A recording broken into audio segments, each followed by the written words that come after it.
Bonjour, aujourd'hui nous allons voir des programmes logos créatifs. Ce cours entre dans le cadre de l'unité 3, la programmation logo, du programme de la 3e année collégiale. Dans les cours précédents, on a vu que Xlogo est un langage doté de toute la puissance des autres langages de programmation, à savoir la création des procédures et des fonctions, la manipulation des variables et des structures de contrôle, comme par exemple la sélection et la répétition, ce qui nous permet de dire que Xlogo est un langage puissant. On a compris aussi que Xlogo permet l'écriture des programmes qui manipulent des graphiques et des nombres. Aussi, il manipule des caractères et des textes, ce qui nous donne la possibilité de réaliser des programmes Xlogo créatifs. La créativité dans Xlogo est simple et très intéressante. En effet, on peut réaliser des programmes impressionnants uniquement avec des instructions simples et faciles à manipuler. Prenons par exemple le programme le plus simple qu'on a étudié, c'est celui d'un carré. On peut utiliser cette procédure avec d'autres instructions de répétition et d'orientation afin de créer d'autres figures graphiques. Parmi ces dessins, on a la première figure, polycarré. Elle est réalisée par une répétition de 36 fois de la procédure carré en changeant son point de départ et son orientation par les instructions avance 50 et tourne droite 10. On reprend la même procédure mais sans l'instruction avance 50. C'est-à-dire, on change uniquement l'orientation et on garde le même point de départ. On obtient comme résultat la deuxième figure,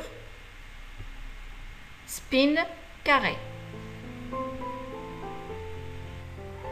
Pour la troisième figure, on change l'orientation du carré d'un angle de 10 degrés vers la troisième dimension dans l'espace en utilisant une nouvelle instruction appelée pic 10 degrés. Mais il faut attirer votre attention que l'utilisation de l'instruction pic pour le dessin dans l'espace ou la 3D nécessite une déclaration du mode 3D. Pour que Xlogo prendra en considération l'axe Z dans son repère de présentation. Pour cela, on introduit au début l'instruction perspective pour changer le repère du mode 2D au mode 3D.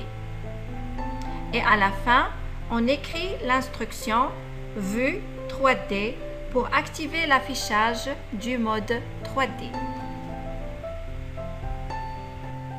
Je vous laisse maintenant avec l'exécution de ces 3 petits programmes dans l'interface Xlogo. Alors pour commencer, j'ouvre mon éditeur. Je commence par écrire les procédures. La première, c'est celle du carré. Pour carré. Alors répète 4, AV 100, tourne droite 90. La deuxième procédure, c'est celle du polycarré. Donc répète 36. Carré, avance 50 et tourne droite 10. Fin. La troisième procédure, c'est spin carré. Toujours répète 36. La procédure carré et tourne droite 10. On ferme le crochet et on met fin. La quatrième procédure, c'est flip carré. On va déclarer la troisième dimension, perspective, On fait répète 36. On appelle la procédure carré. Puis on utilise l'instruction pic 10. Et enfin, pour afficher le mode 3D, vue 3D. Pardon, 3D. Fin. On quitte l'éditeur en enregistrant et on exécute les 4 procédures. Premièrement, carré, il va nous dessiner un carré. VE pour vider l'écran. Deuxièmement, poly, carré.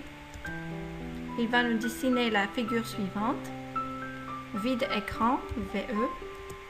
Troisièmement, spin, carré. Voilà. Vide écran. Et la dernière procédure, ou la dernière figure, c'est flip, carré. Il nous a dessiné flip carré ici. Voilà.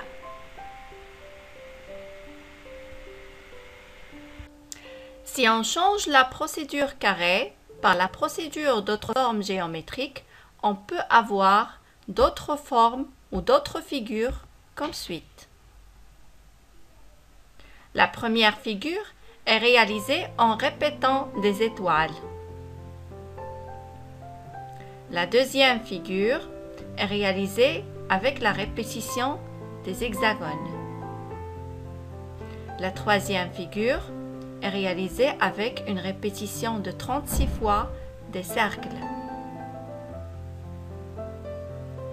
Je vous laisse le soin de réaliser ces figures dans Xlogo afin de libérer le sens de la créativité et explorer d'autres programmes créatifs.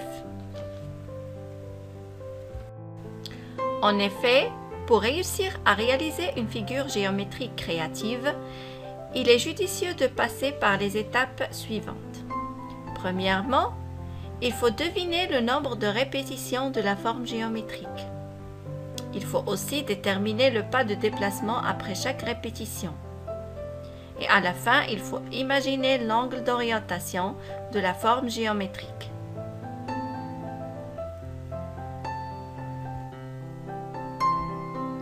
Question.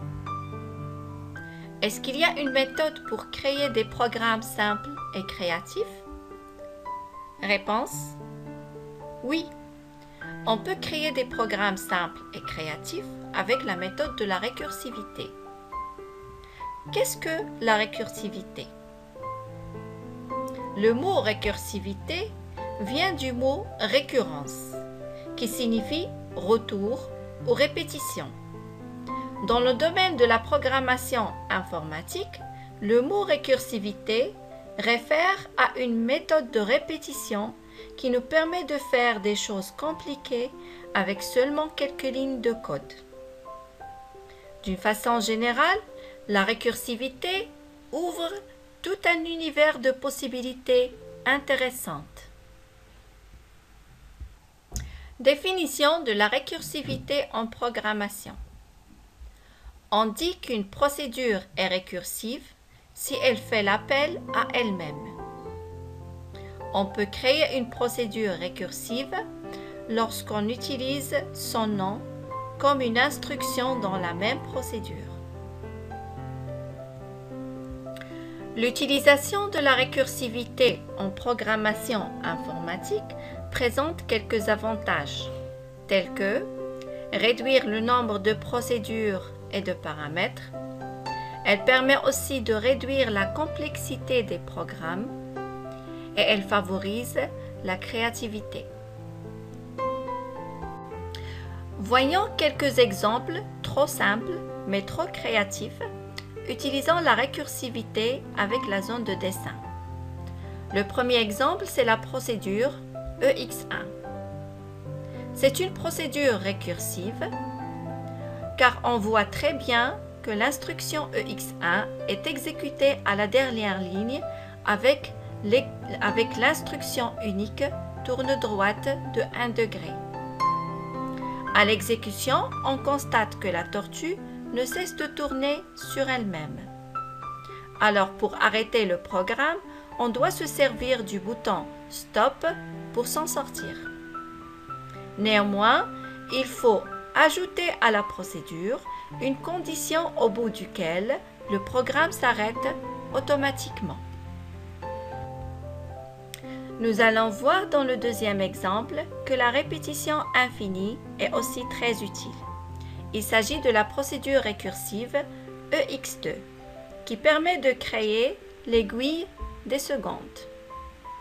Dans cette procédure, on utilise 3 nouvelles instructions qui sont l'instruction gomme qui permet d'effacer tout trait dans son passage, l'instruction attend qui permet de bloquer le programme pendant un laps de temps, ici 60 millisecondes qui vaut 1 seconde, et l'instruction dessine qui trace un trait sur son passage. Je vous invite d'essayer ces programmes sur Xlogo et découvrir le résultat créatif qu'il engendre. Voici d'autres exemples qu'on peut manipuler avec la zone de texte. Il s'agit de la procédure récursive EX3 qui permet d'écrire successivement les chiffres à partir d'un nombre déterminé par l'utilisateur. Cette procédure écrit le chiffre n écrit par l'utilisateur, puis appelle la même procédure avec le paramètre n plus 1. En effet, si on donne à n la valeur 4, on va avoir les nombres successifs de 4 jusqu'à l'infini. Pour arrêter le programme, on doit obligatoirement cliquer sur le bouton Stop. Si on veut arrêter automatiquement le programme, on peut ajouter une condition comme si n égale à 100. On exécute. Avec cette condition, on exécute la primitive Stop qui joue le rôle du bouton Stop.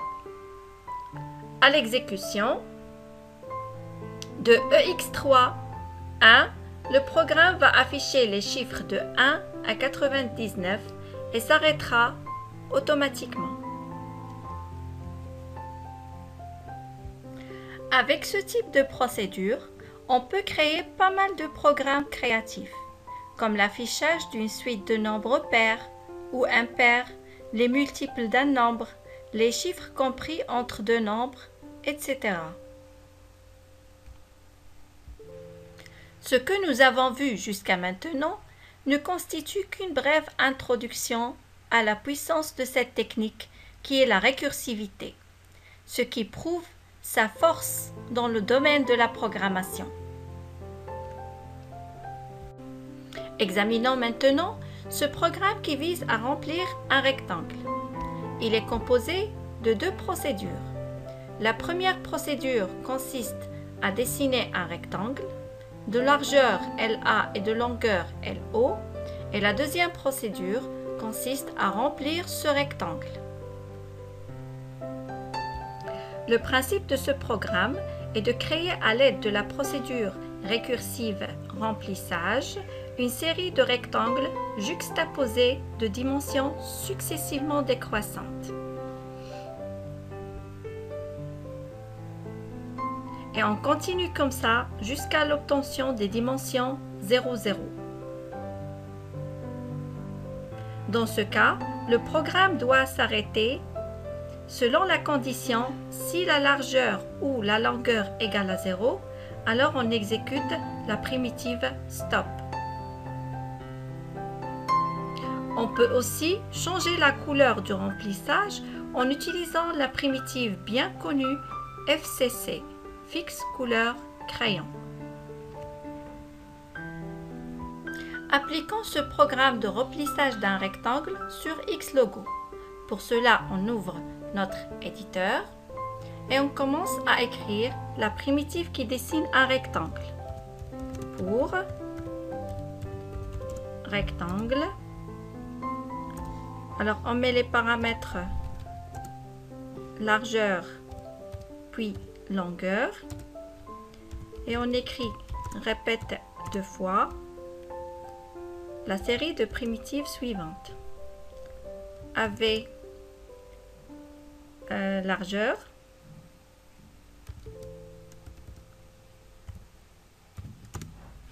tourne droite 90, puis AV longueur, et on tourne à droite de 90 degrés. On ferme et on met fin. Maintenant pour la procédure de remplissage. Donc pour remplissage, on met les paramètres largeur et longueur. On commence par mettre la condition d'arrêt. Si la largeur égale à 0 ou, alors on met ou par ce signe, un petit trait vertical qui signifie ou dans la programmation Xlogo, ou la longueur égale à 0. Alors on va exécuter la primitive stop. Sinon, on peut appeler la procédure rectangle avec les paramètres largeur et longueur qui doivent être saisis par l'utilisateur. Ensuite, on réappelle notre procédure remplissage pour déclencher la récurrence ou la récursivité. Remplissage avec les paramètres largeur -1 et longueur -1. Et on met fin à notre procédure et à notre programme. On enregistre notre procédure, on quitte l'éditeur et on fait appel à notre procédure de rectangle pour voir s'il est bien juste. Alors rectangle, je dois mettre les paramètres. Par exemple, rectangle, la largeur 100 et la longueur 200. Voilà. Maintenant, remplissage des mêmes paramètres 100 et 200. Alors, on voit très bien que le rectangle a été rempli. Si on veut, par exemple, mettre une couleur, on doit écrire ici FCC par exemple rouge. J'exécute vite écran. J'exécute de nouveau la procédure remplissage et je mets les paramètres toujours 100 et 200 et je vois le remplissage en rouge. Voilà. Exercice d'application. Exercice numéro 1. Réaliser un programme Xlogo simple qui permet de diriger la tortue au clavier avec les flèches de direction. Exercice numéro 2. Réaliser un programme Xlogo récursif qui dessine un disque de 100 points de diamètre.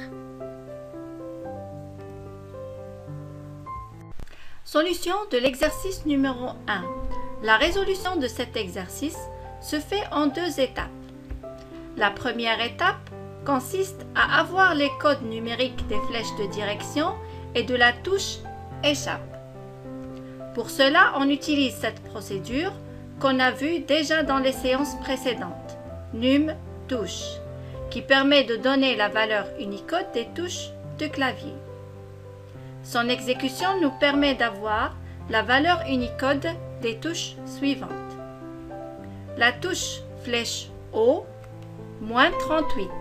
La touche flèche bas, moins 40. Et celle de la flèche droite, moins 39. La flèche gauche, moins 37. Et la touche échappe, c'est 27. La deuxième étape consiste à écrire le programme de dessin qu'on va nommer dessin. Ensuite, on écrit un message à l'utilisateur lui indiquant les touches à utiliser pour guider la tortue. Après, on donne à la variable car la valeur 28 pour pouvoir entrer dans la boucle de répétition. Ensuite, on crée une boucle de répétition à l'aide de l'instruction tant que et on met la condition tant que la touche échappe de code uni 27 n'est pas touchée, alors on va poursuivre les instructions. Ces instructions sont des tests sur la touche pressée par l'utilisateur. Alors si une touche pressée par l'utilisateur, on affecte la valeur Unicode ou le code numérique de cette touche à la variable car et on teste si la valeur Unicode égale moins 38 qui vaut la flèche, le bouton de la flèche de haut, alors on fixe l'orientation de la tortue à l'angle 0 à l'aide de l'instruction fixe cap. On fait de même pour le bouton de la flèche de droite et le bouton de la flèche de bas. Aussi pour le bouton de la flèche de gauche. Et pour le bouton échappe, si le bouton échappe est pressé, on arrête le programme à l'aide de l'instruction stop. J'ai ajouté l'instruction avance de 10 pas après chaque orientation pour marquer le déplacement de la tortue. Éditons ce programme sur Xlogo pour voir son exécution. Alors pour ne pas perdre du temps, j'ai copié mon programme et je le fais coller ici. Voilà, on a tout le code. Alors j'enregistre et je quitte l'éditeur et j'appelle ma procédure par le mot dessin. Je tape entrée. Alors ma procédure est en marche maintenant. Si je presse les boutons flèche, la tortue va se déplacer selon les flèches de direction que j'utilise. Voilà. Si vous enlevez l'instruction AV ou avance de 10 pas, vous n'aurez pas cet avancement de 10 pas ici. Alors je fais tourner la tortue, voilà, à gauche, puis en haut, puis à droite. Voilà le déplacement de 10 pas.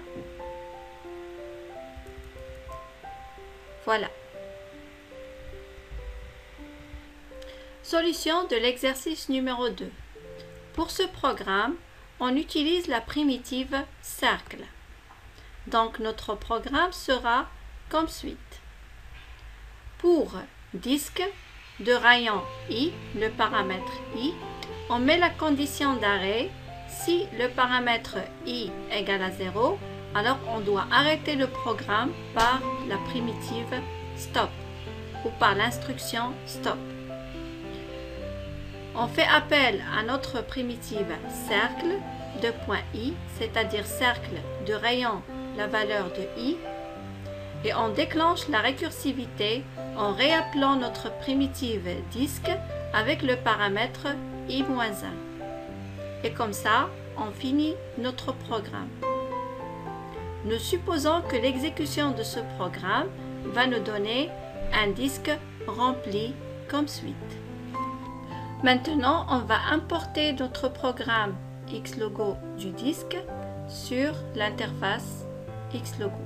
Je fais copier-coller de notre programme et je quitte l'éditeur en enregistrant. Je fais appel à mon programme avec le mot disque et je mets le paramètre 100. Je remarque que mon disque n'est pas bien rempli, Alors je reviens à mon éditeur pour changer dans les paramètres de récursivité. C'est-à-dire ici, je vais mettre 0 par exemple 5, moins 0,5 pour rapprocher un petit peu les cercles. J'enregistre et je quitte l'éditeur, je vide l'écran et je réappelle ma procédure disque avec le paramètre 100. Je remarque qu'il est mieux rempli qu'avant, mais j'ai besoin de diminuer un petit peu le pas de 0,5 à 0,25. Voilà. Je refais l'opération d'exécution. Disque 100. Voilà, il est maintenant très bien. Voilà. Si j'ai besoin de rediminuer pour ne pas avoir les petits points blancs, je peux mettre 0,15 ou 0,1 carrément. Voilà. Je vide mon écran et je réappelle ma procédure. Voilà, notre procédure est bien complète. Projet créatif. Projet numéro 1. Écrire un programme Xlogo qui suit le mouvement de la souris. Ce programme doit réaliser les tâches suivantes. Détecter le mouvement de la souris et le suivre par la tortue. Détecter le clic gauche de la souris et y réagir par d'autres instructions simples comme cache tortue, vide écran, fixe couleur crayon, etc. S'arrêter lorsque l'utilisateur presse la touche échappe.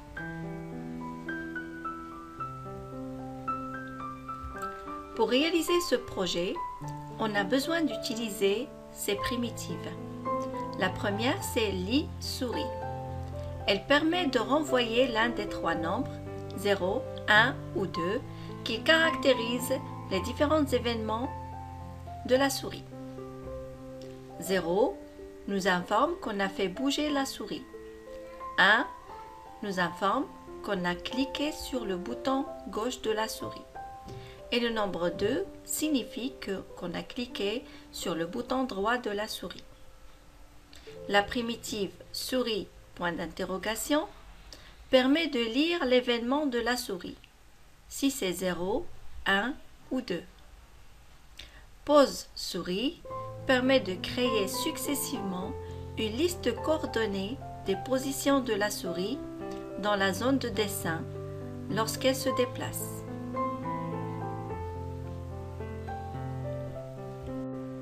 Projet numéro 2. Écrivez un programme Xlogo qui réalise un petit jeu de devinette de lettres. C'est-à-dire, il faut deviner la lettre choisie par le programme. Ce programme doit réaliser les tâches suivantes. Choisir au hasard une lettre de l'alphabet. Demander à l'utilisateur de saisir une lettre, de l'alphabet bien sûr. Tester si la lettre est juste. Dans ce cas, il faut répondre par bravo. Sinon, il faut donner un autre essai. Finalement, envoyer un message à l'utilisateur donnant le choix de reprendre le jeu ou de s'arrêter. Avant de vous donner solution à ces projets, je vous invite à mettre pause à cette vidéo et essayer vous-même de les réaliser afin d'exploiter ce que vous avez acquis le long de ce cours et de vous entraîner à la logique de la programmation. Réalisation du projet numéro 1. On commence d'abord par nommer notre programme, par exemple souris. Ensuite, on écrit un message à l'utilisateur lui indiquant de déplacer la souris pour guider la tortue et de taper la touche échappe pour terminer.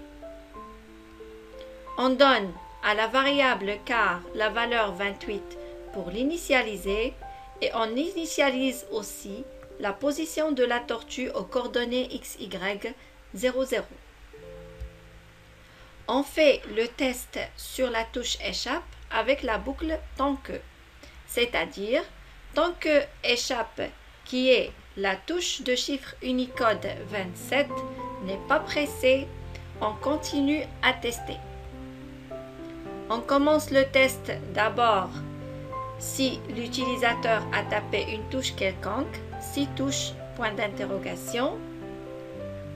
Alors si une touche est tapée, on donne à la variable car sa valeur Unicode. Si cette valeur Unicode enregistrée dans la variable car est exactement 27, c'est-à-dire que l'utilisateur a pressé la touche échappe, alors on demande d'arrêter le programme par la primitive stop. Sinon, le programme doit continuer et on va tester si l'utilisateur a bougé sa souris. Avec l'instruction si l'e-souris égale à 0, dans ce cas, l'utilisateur a bougé sa souris, on va fixer la position de la tortue aux différentes positions de la souris à l'aide de la primitive pose souris. Ensuite, on teste si l'utilisateur a cliqué sur le bouton gauche de la souris avec l'instruction si l'e-souris égale à 1. Dans ce cas, on met quelques instructions au choix telles que cache tortue, attends 60 millisecondes qui est 1 seconde, montre tortue et vide écran. On peut mettre d'autres instructions si on veut. Et on ferme notre boucle tant que et on met fin à notre programme.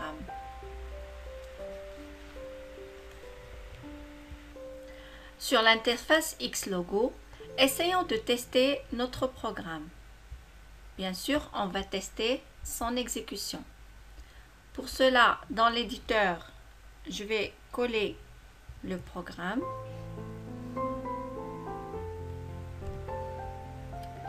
Et je quitte l'éditeur en enregistrant. Et je vais appeler mon programme par son nom souris. Entrée. Alors j'ai la souris et la tortue qui suit le mouvement de la souris.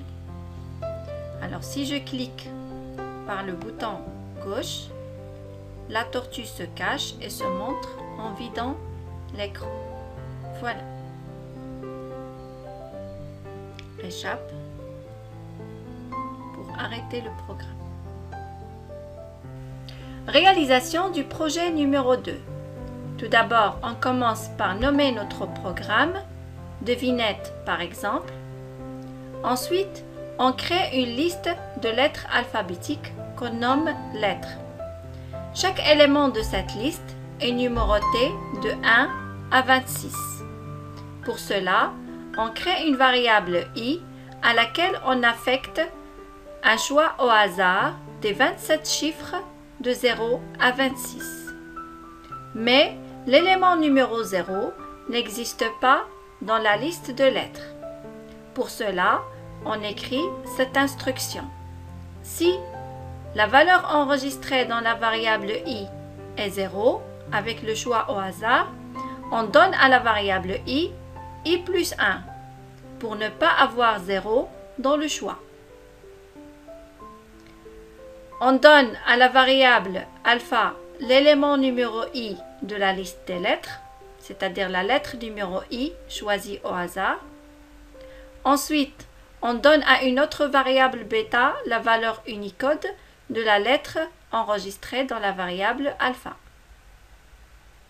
Et on envoie un message à l'utilisateur à l'aide de l'instruction EC ou écrit, lui demandant de deviner une lettre de A à Z. Lorsque l'utilisateur tape une lettre, On donne la valeur Unicode de cette lettre à la variable essai. Et on fait le test à l'aide de la boucle tant que. Alors tant que la valeur enregistrée dans la variable essai est différente de la valeur enregistrée dans la variable bêta, on écrit à l'utilisateur que son choix est faux et on lui demande de faire un autre essai. Une fois l'utilisateur fait un autre essai en tapant une deuxième lettre, on affecte la valeur Unicode de cette lettre à la variable essai en écrasant la première valeur. Si la valeur dans essai est égale à la valeur dans bêta, alors on écrit à l'utilisateur bravo et on lui demande de reprendre la devinette. À l'aide de l'instruction, bien sûr, lis. Reprendre la devinette. L'utilisateur doit écrire oui s'il veut refaire le jeu ou non s'il veut arrêter. On enregistre sa réponse dans la variable R et on teste. Si dans la variable R on trouve oui, c'est-à-dire si l'utilisateur écrit oui, on reprend le programme devinette par récursivité. Si dans la variable R on trouve non, c'est-à-dire que l'utilisateur a écrit non, on arrête le programme à l'aide de l'instruction stop. Et on finit notre programme par le mot fin. Revenons à l'interface Xlogo pour tester l'exécution de notre programme. On ouvre l'éditeur. J'ai copié mon programme et je vais le coller ici dans mon éditeur. Comme ça. Voilà, je quitte l'éditeur en enregistrant et j'appelle mon programme afin de tester son exécution. Devinette. Je fais entrée. Voilà. On me demande de deviner une lettre de A à Z. Alors A, C, D, S, E, R, T, H, U, I, J, K, M, B, N, Y, F. Bravo, c'est F. Alors, il me demande de reprendre la devinette, soit oui si je veux refaire le jeu, soit non si je veux arrêter. Alors, je vais écrire oui pour voir s'il va me reprendre. Oui. Alors, devinez une lettre de A à Z. Alors, je dois deviner quelle est la bonne lettre. Alors, X, U, I, A, S, T, F, V, M, L, K, J, H, G, N, B, B, C, X, Y. Alors bravo, c'est Y. Il me demande une deuxième fois de reprendre la devinette. Alors si je veux refaire la troisième fois, je fais oui. Si je veux arrêter le jeu, je fais non. Alors je vais écrire non. OK. Le programme s'arrête. Voilà. Notre cours touche à sa fin. Je vous souhaite bon courage.